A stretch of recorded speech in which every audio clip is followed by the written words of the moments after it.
Okay. Hello. Hello. Hello. Okay. Looks like it's working. We're just gonna roll with this. Okay. Now I want to close. Just make sure. It doesn't hurt to make sure. Okay. It says we're live.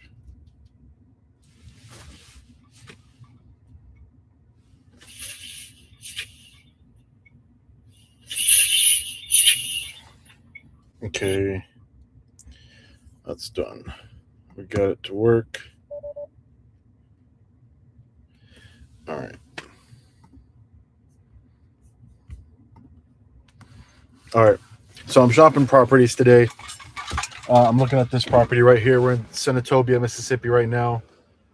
This is 1, 2, 3, 4, 5, 6, 7. 1, 2, 3, 4, 5, 6, 7, 8, 9, possibly 10 unit.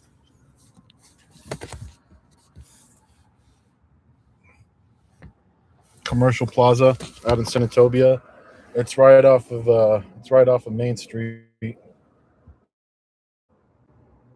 It's a 9 cap net op $110,000 a year. Um, it's not a bad deal. It's 100% occupied, which I find it hard to believe because there's 2 vacant units right now. Let's call this guy. Let's see what they say.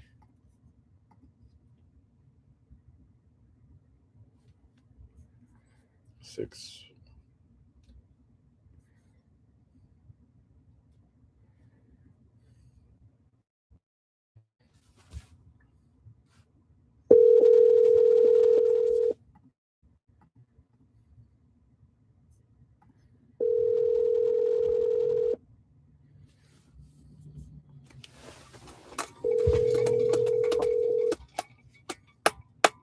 Realtors don't answer the phone.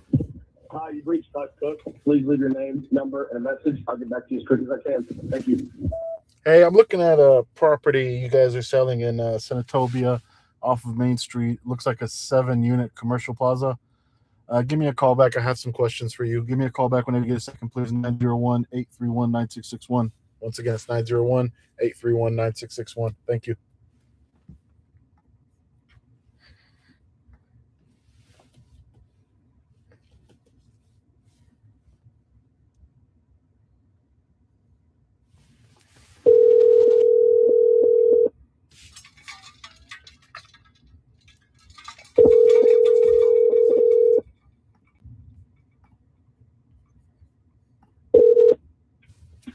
This is Robert Tate. Hey, Robert. I'm looking at a commercial property you guys are selling off of Main Street in Senatobia, Mississippi. Are you familiar with it? Yes. Oh, yeah, of course. What can you tell me about this? It says that it's 100% occupied, but I'm looking at it. There's like 3 or 4 units that are vacant. Yeah, so it's 100% leased. The reason why it looks like that is because they just released 3 of those spaces. Mhm. So it's 100% occupied. They just haven't put up the signage at this point. But yeah, it's 100% leased. Owners are based out of Memphis. They've essentially inherited it from their father-in-law, who has since passed, and they are now that it's 100% leased. Basically, that's their main reason for selling. I mean, they're in their 80s. Their previous doctors just wanted to retire. Yeah. How so it's got 3 new leases. How old are the leases that are currently in place? Like the other ones besides those 3? Yeah, I mean, a number of them have been there for over a decade. Mhm. They've had a ton of commitment to the site. They lost 2 of those. They lost 3 of the spaces and released them within 2 months to more local tenants. They don't have a leasing agent. They're just doing it themselves. They just had a sign out there. So it's very leasable space right in the heart of downtown Senatobia. On the main drag there to where if you have to get to the courthouse, you've got to drive by that center. They also just replaced full replacement of the roof in 2018 and it has a 20-year warranty. So the roof is in good condition. HVACs have been replaced. So as far as CapEx goes, not too much that goes into that, at least in the short term. Um, And I would argue that rents are at least $4 or $5 a square foot below market. They're paying on average dollars a square foot, and these are gross leases. So not only do you have an opportunity to transition to gross to triple net, but they're also below market. How long are the leases that are like how? Because if you do that, I mean, well, what are the chances of these people just going up in rent like that? Because you made a good point. That was my next question: is it triple net or is it gross? Yeah. I mean, they have it's a weighted average lease term of 3 years. So they've got 3 years remaining on their leases, and they don't have any options.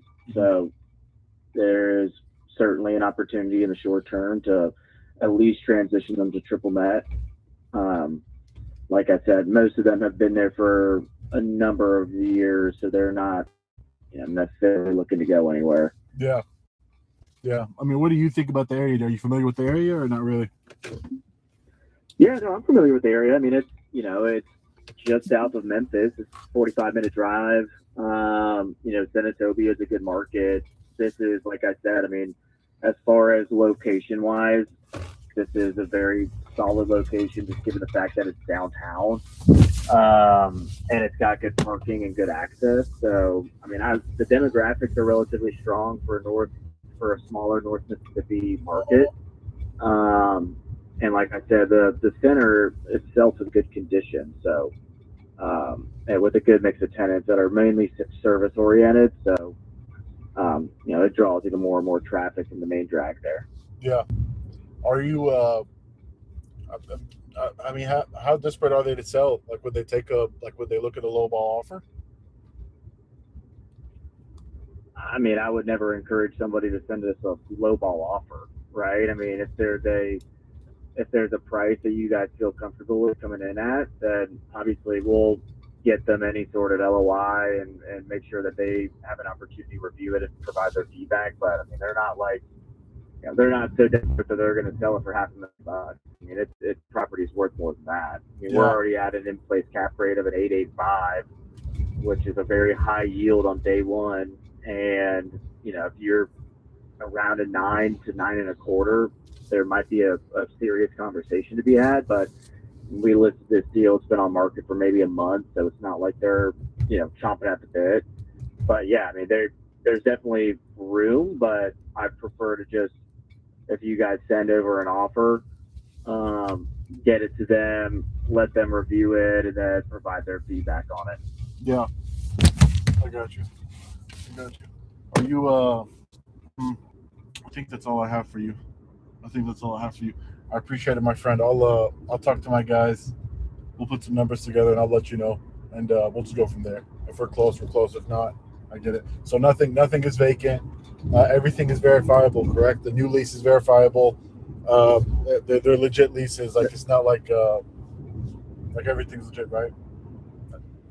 That is correct. Yep, I have all the leases signed, and they've all been delivered to me. So if you guys, send us an LOI in writing, I'm happy to send over the leases to you, so you can even look at that. We've got a whole due diligence folder. I've got P&L and everything else. So, but there obviously would be to at least have an LOI in writing before we start sending over that kind of documentation. I get it.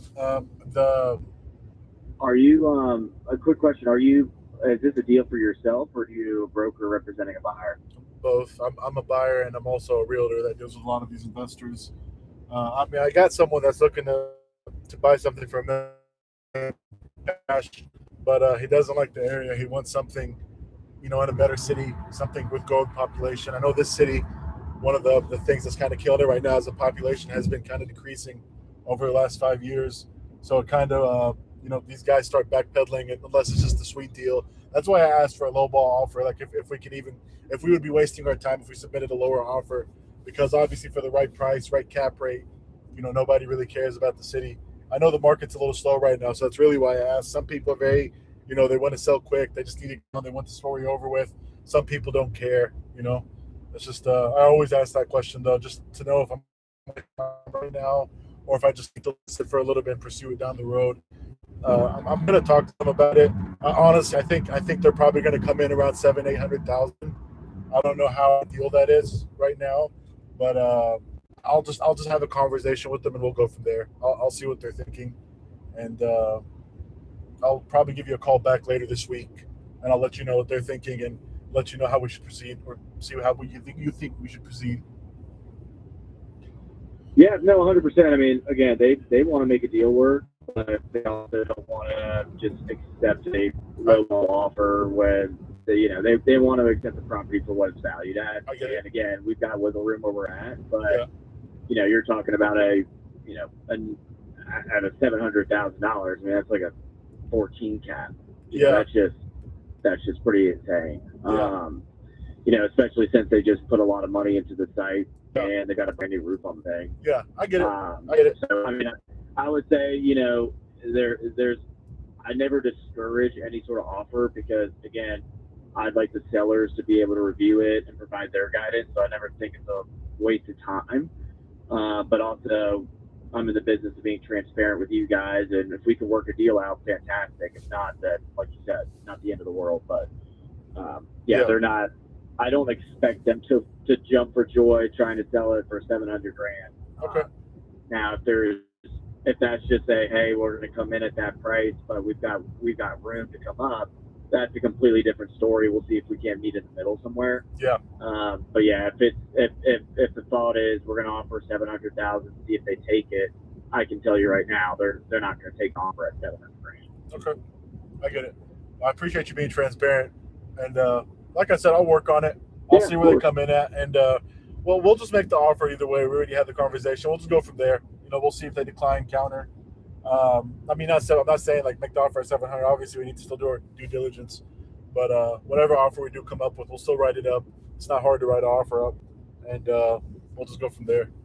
We'll just 100%. And again, I mean, look, if pricing, if there's a price that you guys are at, and you can't get any higher than that, well, then I would, recommend coming in with really strong terms, right? I mean, if it's all cash and a very quick close, that might entice them. But if it's going to be, hey, we're going to offer $700,000, we're looking to finance the deal, it's a 60-day due diligence and a 45-day close. Yeah.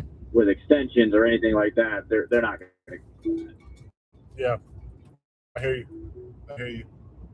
That's what we do. Yeah. That's pretty much what we do. Usually cash offers, no inspections, past whatever, inspection we do up until making. But usually once we make an offer, we're pretty ready to move forward. So I'll sounds good. Well, yeah, keep let me know if you have my email address, right? I would imagine you saw either the CoStar or the correcting page. Your email is it's saying it's not accessible through text. I'm not sure why. I can't view it. No. Oh, because I'm not on a paid plan. Yeah, I have to be in a paid plan. I'm not on a paid plan. I'm cheap. Yeah, my email address is just my first and last name, so Robert.Tate at Matthews.com. Matthews is spelled with 2 T's. Okay. Alrighty. Sounds good. All right. Thank you, my friend. Yep. Thank you as well. Enjoy your weekend. Have a good one. Bye. Bye. So that deal,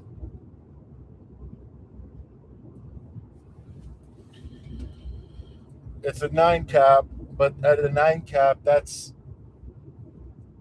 gross. So he still has to pay the expenses, the taxes, insurance, maintenance, all that extra shit. Whereas, I was really hoping it's a 9 cap, triple net lease, which means that the tenants pay the taxes, insurance, and their units, maintenance, AC and stuff like that. Meaning usually like at the 8 cap or 9 cap, it's usually close to net. So I imagine the expenses on this is probably close to $40,000 a year.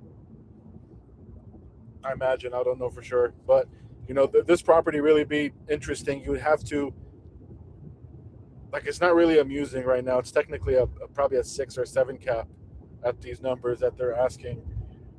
In order for this property to be amusing, you would have to be able to buy it, cash flow off of it, and then wait 3 or 4 years until you can switch everyone over into either triple net or bring in new tenants that are triple net. The area is not really growing. The area is no,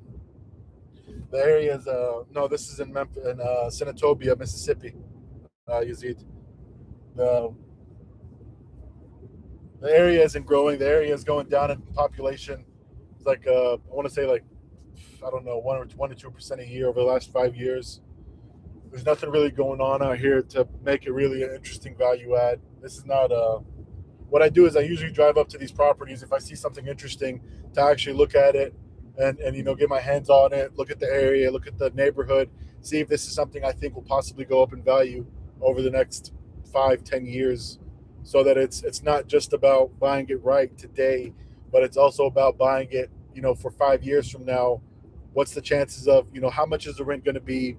This guy, I think he said the rent was I want to say probably $10 a square foot a year gross, which is honestly very low. It's very low. Then there's like $5 or $4 left a square foot there.